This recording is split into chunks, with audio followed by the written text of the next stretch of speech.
V sobotu 12. októbra o 6:30 ráno sa na vlakovej stanici v Kežmarku stretli žiaci s pani učiteľkami zo základnej školy. Odtiaľ poputovali pomocou verejnej dopravy do Tatranskej Lomnice. Tam ich čakal pán Igor Stavný zo správy Tatranského národného parku, ktorý má na starosti akciu Čisté hory.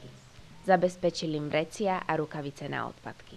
Čisté hory sú podujatím, ktorého cieľom je vyčistiť pomocou dobrovoľníkov prírodné prostredie Tatranského národného parku. Tento rok ide o 45. ročník tohto podujatia. Do tejto akcie sa zapájame najmenej 27 rokov.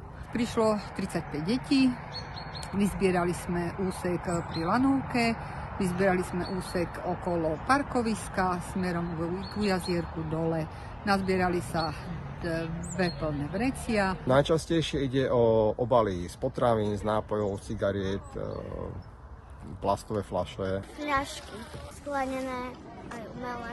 Zalohovateľné nie. Obaly od cukríkov, fľaše. Malé cigarety, ktoré by nemali byť vôbec a ktoré škodia. Má to do určitej miery aj taký výchovný charakter toto podujatie, pretože predpokladáme, že aspoň tí, čo sa zúčastnia toho a zbierajú odpadky, žiaľ po iných ľuďoch, za čo sme im vďační, tak títo ľudia určite tie odpadky po sebe nenechajú. Ako si mala motiváciu ráno vstať a ísť zbierať odpad do prírody? Lebo pomáhame prírode.